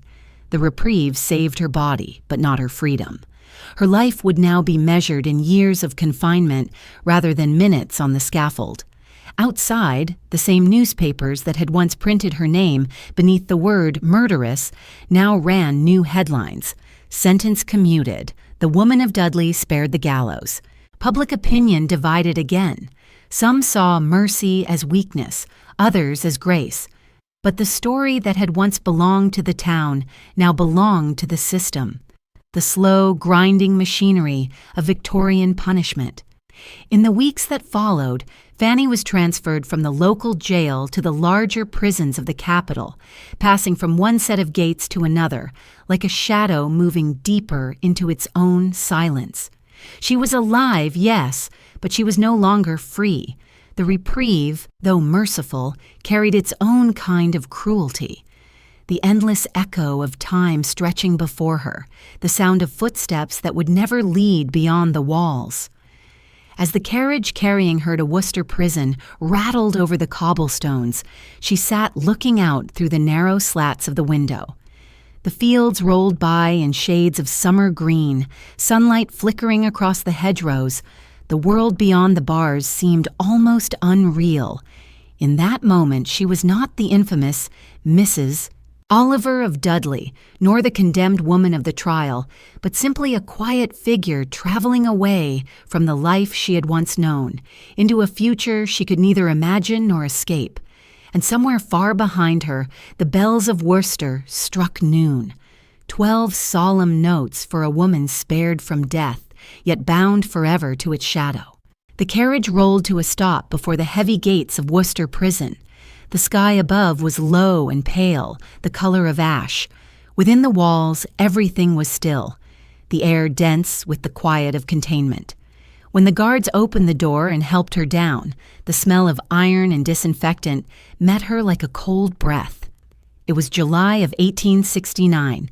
Fanny Francis Maria Oliver, once a milliner, once a wife, was now a convict, registered under the number assigned to her case. The first gate clanged shut behind her, then the second. The sound echoed like a punctuation mark at the end of a life. Prison in the Victorian age was a world built not merely to punish the body, but to discipline the soul. Every movement was regulated, every sound recorded in the endless rhythm of keys and steps. Fanny was issued her uniform, coarse gray wool, shapeless and stiff, and her hair was cut to the regulation length. Her name was reduced to initials. Speech was limited, gestures monitored. Solitude and silence were considered the highest instruments of reform. The authorities believed that through order and monotony, repentance would take root. In those first months, the shock of it must have been immense. The contrast between her former domestic quiet and this new mechanical existence was brutal. At dawn, a bell woke the women from their narrow cots. They stood in rows for inspection, hands folded, eyes lowered. Breakfast was bread and weak tea, eaten in silence. Then the labor began. Some sewed, others washed or scrubbed. Fanny, with her skill for needlework, was put to mending uniforms. For hours each day she bent over the cloth, the needle flashing between her fingers, the repetitive motion both torment and refuge. There were rules for everything. How to stand, how to eat, how to speak. Punishments for disobedience were swift. Solitary confinement, reduced rations, or the loss of writing privileges. To a woman who had once lived among color and fabric, the grayness of prison life must have felt like slow suffocation. Yet beneath the surface of order, small rebellions bloomed. They were rarely spoken of, but the records remain. Between 1870 and 1872, the ledger of infractions began to grow beside her name. At first they were minor: possession of extra bread, whispering during work hours, a smuggled scrap of cheese hidden in her apron. But as time went on, her defiance sharpened. She became restless, argumentative, unwilling to submit to the small humiliations demanded of her. She was caught passing notes, hoarding food, even answering back to the matron. Each offense was noted, each punished, yet punishment only hardened her resolve. The prison warders, writing in their daily reports, described her as difficult to subdue. There is something almost touching in that phrase, as though even within those stone walls her will refused to die. The records show at least 15 offenses over the course of her confinement, ranging from insolence to violence. In one incident, during an inspection, she broke a glass in anger. On another, she swung a shovel at a director after an argument over her disciplinary report. It was a shocking act, almost unthinkable for a woman of her background, and it startled even the hardened staff. She was placed in isolation for several weeks afterward. To modern ears, such behavior might sound wild. To the Victorians, it was nearly sinful. The ideal female prisoner was meant to be penitent, quiet, submissive, a figure of meek repentance. Fanny was none of these things. In her defiance there was something tragic, but also strangely dignified. Perhaps, after years of silence, she needed to remind herself that she still existed. Perhaps rebellion was her last claim to freedom. And yet, amidst the punishments and reports, moments of tenderness survived. Letters arrived from her nephew, the one member of her family who had not abandoned her. His handwriting was youthful, careful. He wrote of home, of Birmingham, of small things, the weather, the health of relatives, the hope that she was well. These letters, preserved in her file, are among the few traces of her humanity that the prison bureaucracy could not entirely erase. They reveal a faint thread of connection stretching across the years, fragile but enduring. In February 1875, the nephew wrote directly to the superintendent, "I beg to assure you that I am able and willing to receive my aunt upon her release, which I hope is very near." There is something heartbreakingly simple about that line, the mixture of hope and misunderstanding. For in truth, Her release was not near. She was not to see freedom again for more than a decade. But the letter itself became part of her record, a reminder that someone, somewhere, still believed she was worth saving. As the years wore on, she was moved. First to Millbank Prison in London, then later to Fulham. Each transfer marked another layer of forgetting. New walls, new routines, new warders. In those vast institutions, hundreds of women lived the same repetitive existence, their individuality dissolved into the uniform hum of regulation. Yet the archives suggest that Fanny never entirely disappeared into the system. She remained, as one inspector wrote, a woman of marked intelligence and unquiet temperament. By the early 1880s, her defiance had softened into endurance. The record of punishments grew shorter.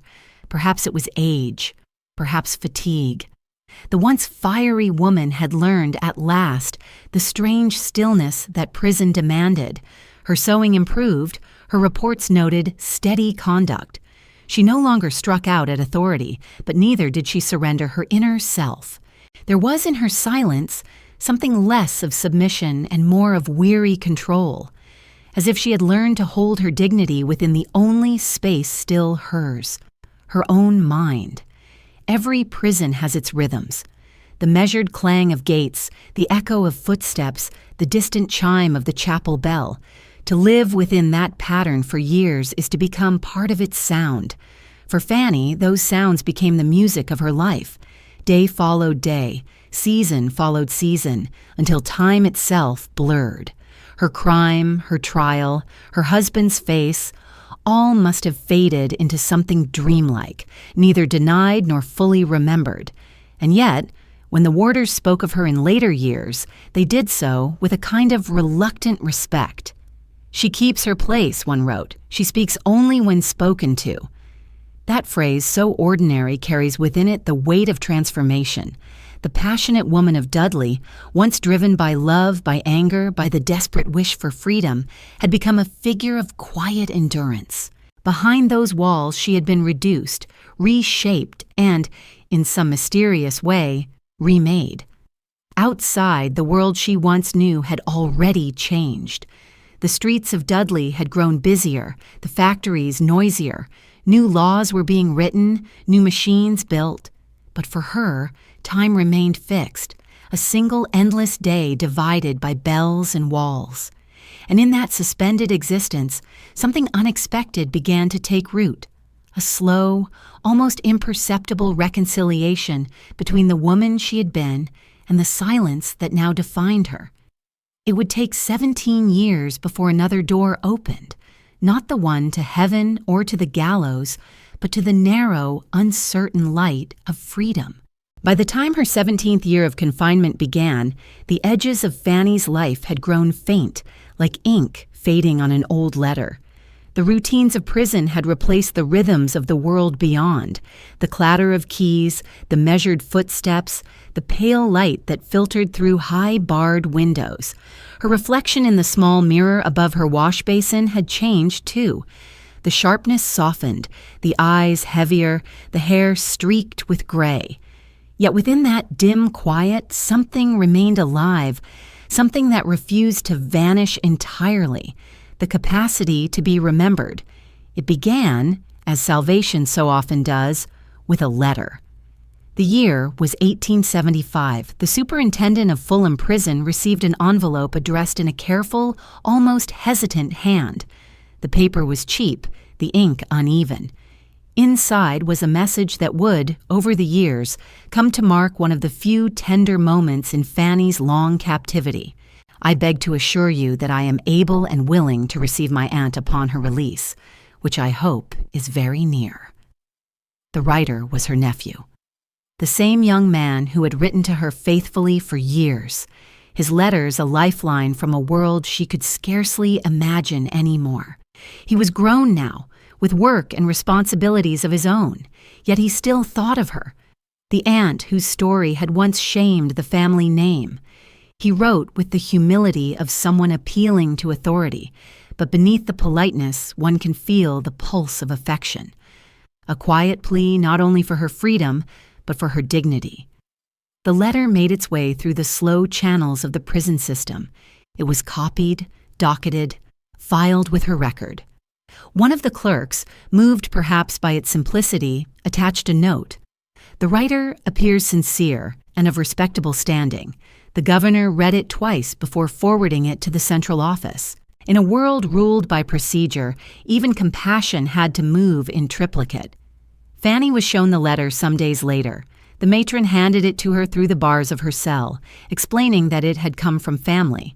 She opened it carefully, her hands trembling. The handwriting, so familiar and yet distant, brought with it a flood of memory. The house in Birmingham, her youth, the laughter of people long gone. For a long time she could not read beyond the first line. Then slowly she folded the paper and pressed it to her chest. It was, perhaps, the first gesture of tenderness she had made in years. Letters in prison were both blessing and torment. They reminded one that life continued elsewhere, that the world outside remained full of ordinary movement. The turning of seasons, the births, the deaths, the small changes of address that make up existence. For Fanny, each letter was a double-edged comfort. To be remembered was to be seen, yet to be seen was also to be reminded of what she had lost. Still, she answered when allowed. Her replies were short, formal, written under supervision, but even through that constraint, a trace of warmth endured. The correspondence continued for years. When her health faltered, he sent inquiries. When he changed residence, he sent notice so she would know where to write. Each envelope was a reminder that somewhere, beyond the walls, there existed a person who did not define her by her crime. The officials noted her improvement in mood. Her behavior steadied. She worked diligently in the sewing ward, spoke courteously to the staff, attended chapel. The restless defiance that had marked her earlier years softened into something resembling peace. Outside, the world was changing. The 1880s brought new ideas about punishment and reform. The harsh regimes of silence and solitude were slowly giving way to a more humane philosophy. Women prisoners, in particular, were increasingly viewed as capable of redemption rather than irredeemable sin. Inspectors wrote of moral reclamation and domestic instruction. The language of judgment began to shift toward one of pity. Within that climate, old sentences were reviewed, and mercy, once a rare exception, became policy. By the winter of 1885, a decision had been made quietly in London. A memorandum bearing her name was passed from one desk to another, signed, stamped, and finally sealed. It was not an act of compassion so much as of procedure, a review of long-serving prisoners whose conduct had been satisfactory. Still, for the woman it concerned, it was everything. The document was called an Order of License to a Convict, the formal term for release on parole. It granted freedom under certain conditions, the chief of which was simple, that she not re-offend. On February 27, 1886, the order was read aloud to her in the matron's office. She listened without expression at first, as though she did not believe it. Then her lips trembled. The matron, perhaps moved, laid a hand gently on her shoulder. Fanny's eyes filled, but she did not cry. 17 years of tears had left her with none to give. 2 days later, on the morning of March 2nd, she walked through the gates of Fulham Prison. The sky was pale blue, the light thin and sharp. For the first time in half a lifetime, there was no wall before her. She wore a plain black dress provided by the institution and carried a small parcel of belongings, a comb, a Bible, and a folded letter from her nephew. She hesitated at the threshold, as if uncertain which direction to walk. The guard behind her cleared his throat softly, a signal that the gates would close again. She stepped forward. The sound of the gate clanging shut behind her rang through the air like the echo of a past life. For a moment she stood quite still, breathing deeply, feeling the unfamiliar freedom of air on her face. The world smelled different, not of lime and soap, but of dust, smoke, and faint spring grass. In that moment, one imagines, she must have understood that she had been spared not just from death, but from disappearance. She had survived the system that was meant to erase her. The road ahead was uncertain, but it existed. Somewhere in Birmingham, a nephew awaited her. Somewhere beyond the horizon, life continued, unpromised but possible. And as she took her first steps into that uncertain freedom, she might have thought of the long years behind her, of iron and silence, of letters and patience, of a name once whispered in scandal and now almost forgotten. She walked slowly, her head bowed, the wind stirring the hem of her dress. The bells of London tolled the hour. Each chime seemed to measure not time but distance, the vast space between who she had been and who she might yet become. The first steps of freedom are always uncertain. The world beyond the prison walls was louder, larger, more unpredictable than Fanny remembered. The carriages on the streets seemed faster, the faces more hurried. Even the air felt different, sharper somehow, almost indifferent. She had dreamed of this moment for so long that she had not considered what it would mean to live it. A cab was arranged to take her to the railway station. The wardress who escorted her there said little, perhaps sensing that words could add nothing to the weight of the moment. Fanny held her small parcel tightly on her lap, the few remnants of 17 years, a life condensed into the space of 2 hands. When they reached the platform, she paused before stepping aboard the train. The sound of its steam reminded her in some distant way of her husband's old forge, the rhythm of heat and pressure that had once filled her days. Then as the whistle blew, she turned her face toward the window and watched London slip away. The journey to Birmingham took only a few hours, yet to her it must have felt like a passage through lifetimes. Fields and hedgerows blurred by, towns rose and fell on the horizon. She saw chimneys, canals, the occasional figure walking along the track, glimpses of a country that had gone on living without her. The industrial age had not slowed for her absence. It had surged ahead, noisier and more complex than ever. But for Fanny, the movement itself was enough. She was in motion again, and motion meant possibility. When the train reached the Birmingham station, her nephew was waiting. He was older now, no longer the young man who had once written to the warden, but a figure marked by years of work and family life. Still, there was kindness in his face, the same kindness that had survived the long silence between them. He greeted her gently, without the awkwardness she had feared. No questions, no recriminations, only a quiet welcome. They walked through the city together, keeping mostly to the side streets. Birmingham had changed since her youth. New buildings rose where old lanes had stood, and the noise of trams filled the air. Yet beneath the soot and the smoke, she recognized fragments of her past. The church spire at the corner of Colmore Row, the faint chime of St. Philip's bells. It was as if the city had aged alongside her, its pulse steadier, its dreams subdued. Her nephew's home stood on the outskirts, a modest terraced house with ivy climbing the brickwork. There, for the first time in nearly 2 decades, she crossed a threshold not as prisoner or suspect, but as guest. His wife met her at the door, a woman of quiet demeanor who greeted her with the courtesy of one who understands both pity and restraint. They offered her a small room upstairs with a narrow bed and a window that looked out over the neighboring rooftops. That first night, Fanny slept poorly. Freedom, after so much regulation, was disorienting. The absence of the bell, the silence of corridors, the softness of the sheets, all seemed strange. In the darkness, her mind drifted through memories. The courtroom, the years of sewing, the letters. Yet, for the first time, those memories did not feel like a sentence. They were simply pieces of what had been. When morning came, she rose early, opened the window, and let the cool air fill the room. The scent of coal smoke mingled with the faint sweetness of rain on brick, a scent unmistakably her own city's. In the weeks that followed, she learned the slow rhythm of life beyond the walls. Her nephew's family treated her with gentle discretion. She took small walks, visited the market, and began cautiously to sew again. With needle and thread, she rediscovered the one thing that had never betrayed her: her hands.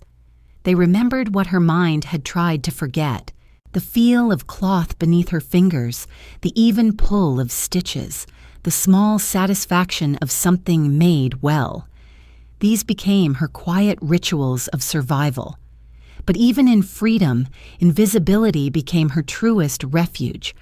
She avoided conversation with strangers, seldom went to church, and rarely looked anyone directly in the eye. In a city that prided itself on progress, the past was not easily forgiven. Her name had faded from newspapers, but lingered in whispers. The safest way to live was not to be known, and so she moved through the streets like a shadow, her face partially veiled, her demeanor modest. In time, even the whispers ceased. By the turn of the century, she had found a new rhythm of existence. Census records from 1901 show her living quietly with her Uncle Richard. Her occupation listed simply as dressmaker. No mention of disgrace, no trace of the crime that had once defined her. To the outside world, she was an elderly woman earning an honest living. It was a fragile peace, but a real one. One imagines her small workshop filled with the soft clatter of scissors and the muted hum of effort. A few bolts of fabric, a window for light, the faint murmur of customers beyond the door. The skill she had once used to adorn the heads of merchants' wives now served to clothe the working women of Birmingham. Each garment was another quiet act of repair, not only of cloth, but of self. Occasionally, her nephew's children would visit, bringing laughter into the modest home. They called her Aunt Fanny, though they knew little of what the name had once carried. To them, she was simply a seamstress, with kind eyes and a soft voice, a woman who hummed when she sewed and who always kept a sweet tucked into her pocket for them. Perhaps, in their innocence, they gave her something that the world had long denied: the comfort of being ordinary. Yet freedom, for all its gentleness, carried its own kind of solitude. There were evenings when she would sit alone by the fire, her work folded neatly beside her, and listen to the rain tapping softly at the window. The sound, steady and patient, seemed to echo the years she had lived in silence. She never spoke of Joseph Oliver again, not to her family, not to anyone. Whether from guilt or exhaustion, she left the story buried where it belonged. And so, quietly, the woman once condemned to die began to disappear from public memory. Her name, once printed in bold beneath the word poisoner, faded into the soft anonymity of ordinary life.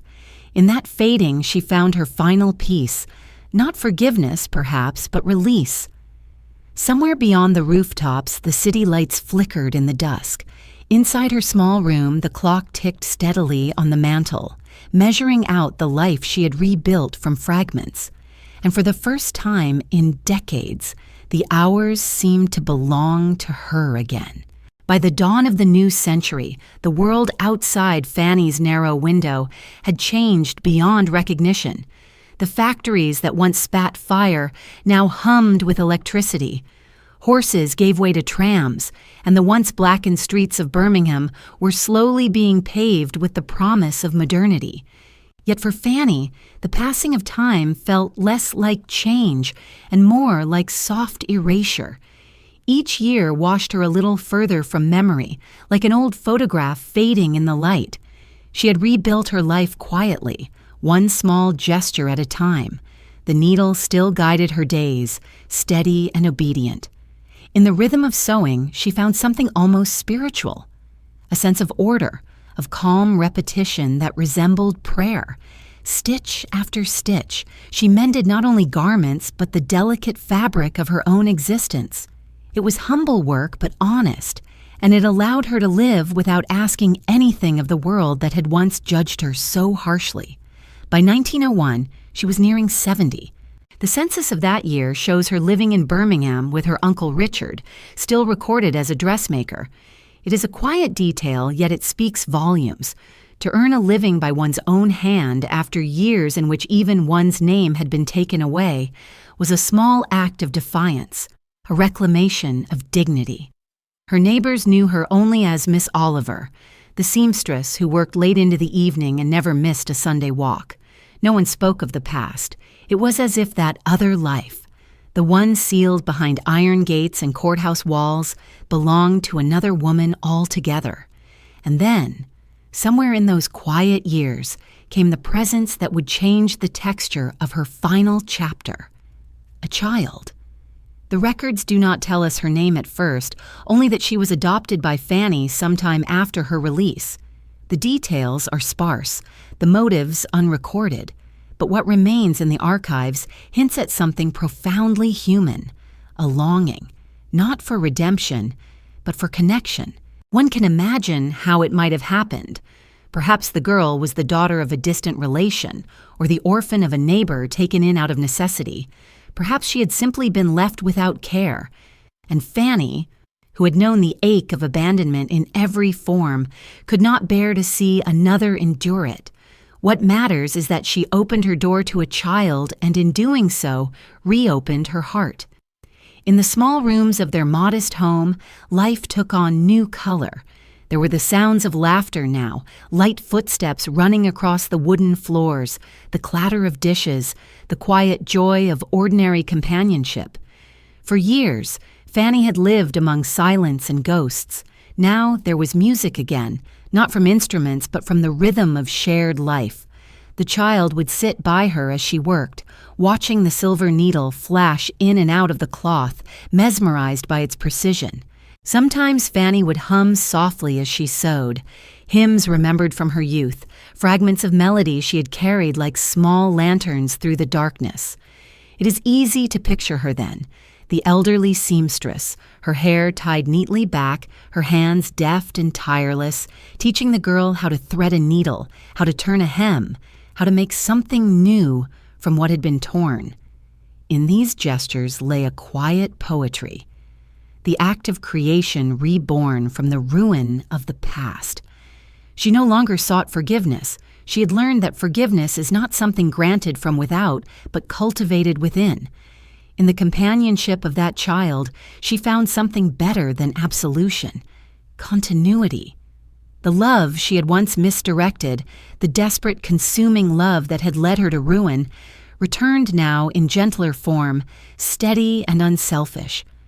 The world beyond their small household moved on. Wars were brewing in Europe, industries expanding, empires rising and faltering. But inside, the days passed in steady calm. Fanny's world had shrunk to something intimate and manageable. The clink of teacups, the rustle of fabric, the hum of the sewing machine that replaced her needle in later years.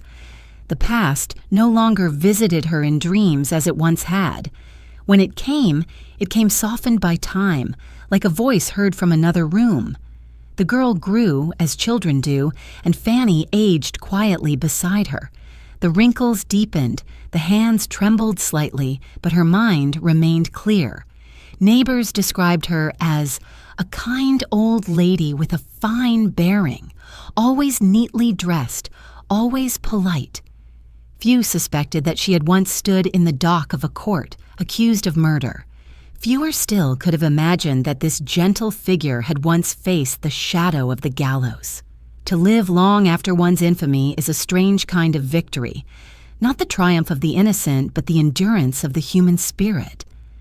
Fanny's later years were not grand or extraordinary, but they were hers. She had outlasted judgment, outlasted shame, and found in the quiet work of living a form of grace. The census of 1911 lists her again, now 69, living still in Birmingham, her occupation the same, dressmaker. But beside her name appears another, her adopted daughter. Together they formed a household of two women, bound not by blood but by choice. It is a small note in the record, easily overlooked, yet it is the heart of her story. For in a world that had once condemned her for destroying a family, she had built another, one not of marriage or convention, but of care. In the evenings, she would sometimes sit at the window, her spectacles low on her nose, watching the lamps being lit in the street. The glow spilled softly over the cobblestones, the same golden haze she had known as a young woman in Dudley. Time had folded upon itself. The city had changed, but its light remained. And perhaps, in that light, she saw not the ghosts of her past, but the silhouettes of those she had loved. Her husband, her family, the countless figures who had passed through her life and vanished. She did not turn away. She simply watched until the street fell quiet. For the first time in half a century, there was no fear left in her. Only stillness, only the slow rhythm of breath and the faint murmur of a child, now a woman herself, moving in the room beyond. In her twilight years, the woman once known as the Dudley poisoner became, once again, simply Fanny, a seamstress, a caretaker, a soul at rest. And though she could not undo the past, she had done something almost as rare. She had outlived it.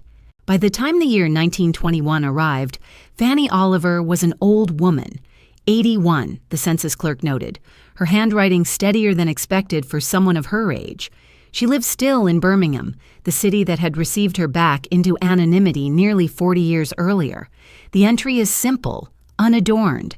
Fanny Messenger Oliver, dressmaker, old-age pensioner, unable to work. A life reduced to 7 words, yet within those few lines lies the long story of endurance, the slow, patient reconciliation of a woman with her own existence. The addition of Messenger, her birth name, is striking. It is as though, near the end, she had reached back to retrieve a part of herself left behind in another century. Messenger. The name of the daughter her father once held with pride, the name untainted by scandal or prison walls. It was a quiet act of reclamation, not for the world's sake, but for her own. She could not change her history, but she could choose what name would rest upon her grave. The house she lived in then was small, set along one of Birmingham's older streets, where the tram lines hummed outside and shopkeepers knew each passerby by sight. Her adopted daughter remained with her, grown now into womanhood, a constant and faithful presence. Together they kept to themselves, 2 women living quietly among the restless noise of the industrial city. Fanny no longer took in sewing. Her eyesight had begun to fail, and her hands, once so precise, trembled when she tried to thread a needle. Still, she kept her thimble close at hand, a small silver one polished by years of use. It was the last trace of her trade, the final emblem of the life she had built in patient repetition.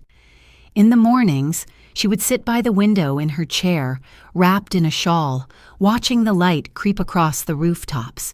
The world had grown louder, faster. Automobiles where horses had been, new factories that dwarfed the old young men in uniforms marching home from a war she could scarcely understand. The age of empire had begun to fade, and with it the certainties of the Victorian world that had both condemned and defined her. She had outlived nearly all who had known her story. The names of the judge, the chemist, even the lover who had once set her heart alight, all were gone. She remained quietly, a survivor in a city that no longer remembered what she had survived. Sometimes she read the newspaper aloud to her daughter. Small domestic notices, local disputes, the occasional mention of new laws about women's rights or pensions. She commented rarely, but once she said, half to herself, "They're giving women a voice now." Her daughter asked what she meant. Fanny smiled faintly, her eyes distant. "We had one, long ago," she replied, but no one cared to hear it. Then she turned back to her reading, her tone light, as though she had spoken of something unimportant. Her health declined slowly. Bronchitis plagued her in the cold months. Her breath became shallow, her movements slower. Yet she remained in her chair by the window each day, watching the world go by, a silent witness to the new century. Visitors recalled her as gentle, well-spoken, fond of her garden. No trace of bitterness, no mention of Dudley, no hint of the darkness that had once hovered over her life. The past, like the arsenic in the soil, had finally settled. Invisible, undisturbed. When the end came, it came quietly. On the 11th of December, 1926, Fanny Oliver passed away in her home, aged 84. The cause, as written on the certificate, was cerebral hemorrhage and bronchitis. There was no family scandal, no dramatic end. Her death was the kind of ordinary passing that fills the last lines of parish registers across England. Peaceful, expected, unremarkable. The official who recorded it noted her occupation, her age, and one final detail that adds a strange epilogue to her story. She was described as the widow of Alfred Oliver, architect. But there had never been an Alfred Oliver. The husband she had lost in 1869 had been a boiler maker, not an architect. His name was Joseph. The description was a fiction, perhaps born of confusion or perhaps of intention. The informant who reported her death was not a family member, only a neighbor. It is possible he misunderstood or misheard. Yet there is another possibility, one more consistent with the life she had lived. Perhaps it was the final kindness of her adopted daughter, or perhaps it was Fanny's own design, a last quiet correction of the record. To die as the widow of an architect sounded respectable, almost genteel. It was, in its way, the final act of reinvention, a closing of the circle between who she had been and who she wished to be remembered as. The entry remains in the archives, uncorrected, her secret intact. And so the woman once painted in newspaper sketches as the Dudley poisoner passed into the civic memory of Birmingham as nothing more than an elderly widow, peaceful, domestic, anonymous. Her grave, like her later life, is modest. There are no inscriptions that speak of scandal or sorrow, only the faint engraving of her name, the dates of her birth and death, and the simple word, beloved. It is tempting to imagine that her daughter chose it, understanding that love in all its forms, misguided, desperate, redemptive, had been the truest constant in her aunt's life. The story of Fanny Francis Maria Oliver is, at its heart, not one of poison or punishment, but of transformation. It tells of a woman shaped by her time, constrained by it, broken by it, and yet somehow able to endure beyond it. She lived through the unforgiving lens of Victorian morality and emerged into the quieter mercy of the modern age. And if there is any final lesson to be drawn, it is perhaps this, that no life, however marred by failure or sin, is ever a single thing. Beneath every record and verdict lies the slow, complex pulse of humanity, its contradictions, its longing, its fragile capacity for change. Outside, the city continues to hum. The trains still pass through Dudley, their iron wheels echoing over the same ground where, long ago, a young woman once stood behind a counter and signed another's name in a chemist's book. The lilacs still bloom in spring, and somewhere, perhaps in the soft air above an old churchyard, a cup of tea grows cold beside an open window. The faintest reminder that some stories never truly end.